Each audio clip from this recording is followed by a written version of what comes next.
Breaking news, oh, breaking news, oh. Congratulations to us, oh. My people. I greet as a lot all of you according to Nataya and welcome back to Angela Gismi TV. My people, I'm not going here waiting to happen right now.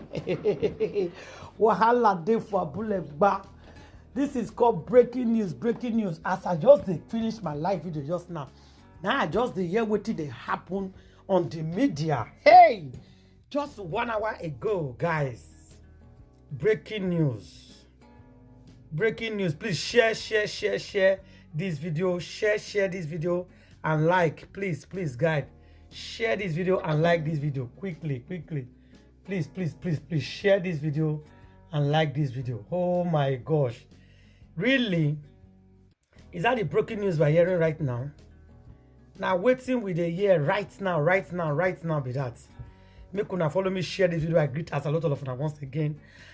Our popular artist, where they call Mohbad, the guy where they Kpai on the 12th of September 2023, where they call Lights, but the guy's name na Mohbad. Una know what did happen about Mohbad since all these days. It's no longer in news. And the information we reach our hand right now be say Mohbad don't enter town, okay? So Mohbad dey for town. As me and they talk, so Mohbad don't enter town. The breaking news now be say he has been arrested.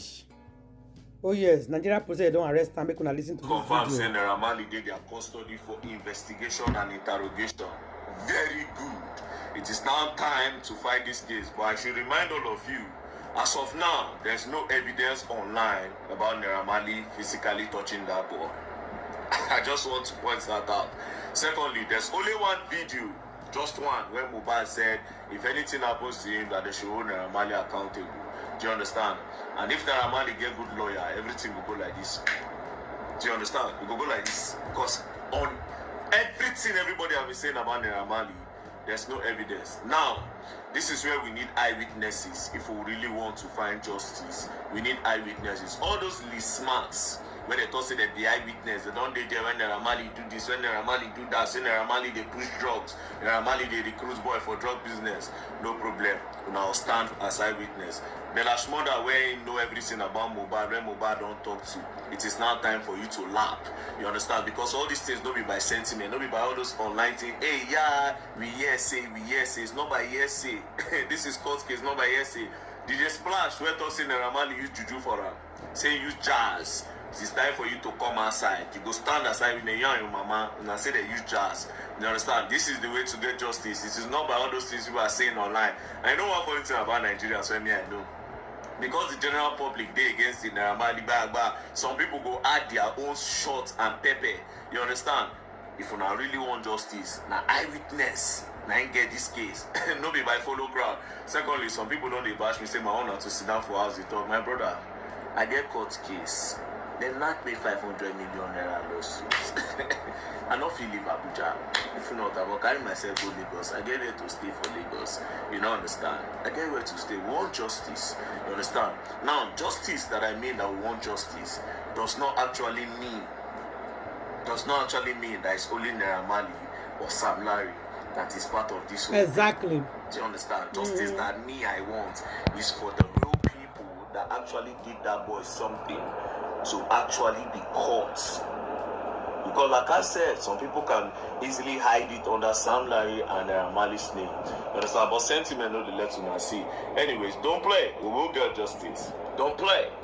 Fabian Blues madness. This and more you would find out on this episode of The Untold Truth of Naira Marley, Mohbad's killer. Born into a middle-class Muslim family in Agege, Lagos in May 1991, Aziz Fashola knew he wasn't cut out for an average living even as a child and wished he could leave Nigeria. Maybe there would be a better life waiting for him at the other side. It wasn't long his wish was granted when his parents decided to tell him that he would be relocating to the UK. So excited he couldn't hide his news from his peers about traveling out. I would do the same in his shoes, especially with how hard hard it is to live in Nigeria. At 11, all he needed to leave was ready, and it was time to say goodbye to his friends, family, and also a life in the trenches. But being a young boy, he was ignorant to the fact that where he was going to would be worse than where he left in Nigeria, contributing to the foundational reason he became known as one of the most notorious drug lords. After a long flight, he finally arrived in London and was on his way to his new neighborhood, Peckham, one of the worst areas in London, known for its high violent crime rates, gangs, killings, and lack of safety in South London. On their way to the city, he noticed the city was so cold, with people minding their business. He also noticed small groups always gathered in different places, smoking and doing drugs. But at that time, it didn't make sense to him being a kid. At last, he was home and couldn't wait to start school so he could mingle and make new friends. Before the cock crew, Aziz was up, making sure he wasn't late on his first day of school in order to give the right impression. He was done preparing and was on his way to school when he saw again a small group. But this time, they weren't just smoking, but had a victim whom one of them stabbed to death and allowed the rest to name no manners somewhere before, aside being a crew name. Oh no, it just dawned on me that no manners is also the motto for the Malians. Looks like Naira Marley wanted to build a fan base of drug peddlers. In 2015, their crew was growing, getting new members and also getting successful with the drug business. He decided it was time he pursued his dream of wanting to be an MC, but his friends would rather he became an artist, which he didn't imagine himself becoming. After so much convincing from his friends in the studio, he made his first hit song, Back to Work, where he spoke about drugs and how he and his team wouldn't forgive whoever double-crossed them. To his surprise, the song started making hits than he had imagined, and he began to take music more seriously, beginning from changing his name from Aziz Fashola to Naira Marley, and still not forgetting his drug business. He had built the reputation of a don by being arrested 124 times for rape, grand theft, and drugs. In 2017, he was convinced it was time to leave London after making his first big money from drug peddling and declared wanted by the law enforcement. But making sure his tracks were covered so he would be granted visa, he came back first with the disguise of him shooting a music video for the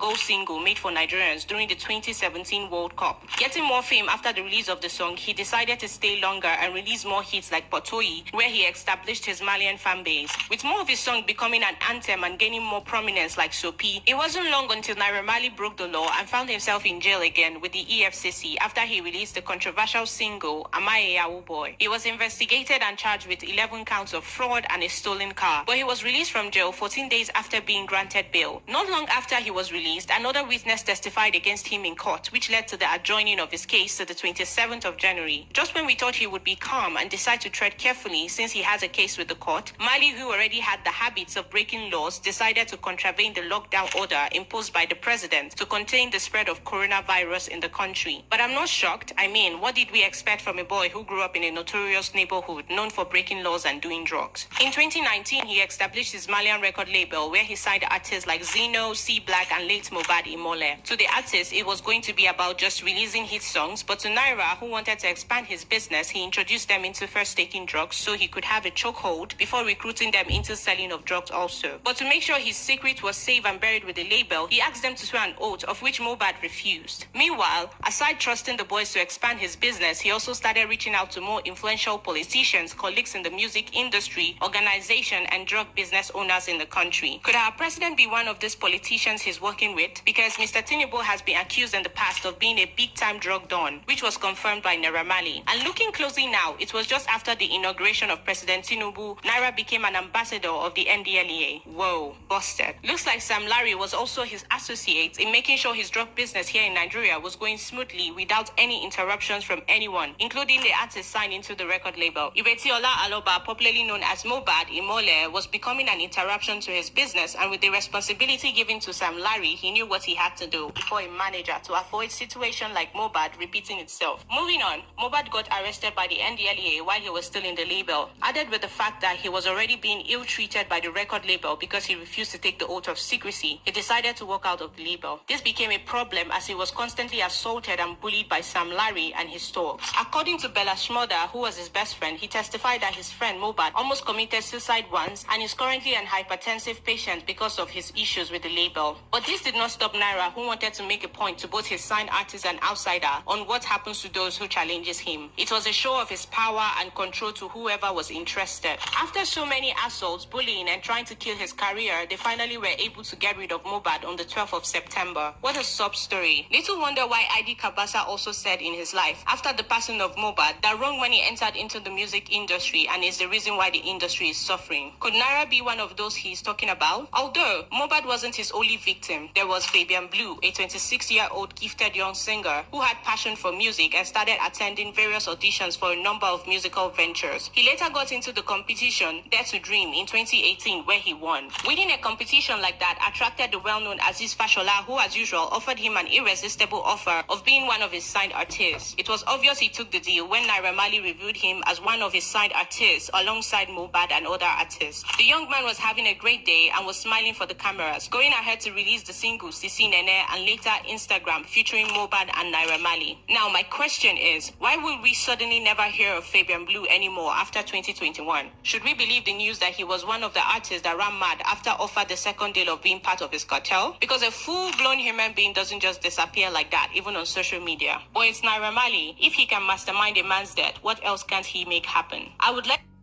My people, finally, after all this English, after all these basketballs, finally, Naira Marley, they don't arrest him. He has been arrested today. What is the latest news? Naira Marley has been arrested today. I go leave una. Leave your comment. Share this video. Justice for Mohbad. Thank you.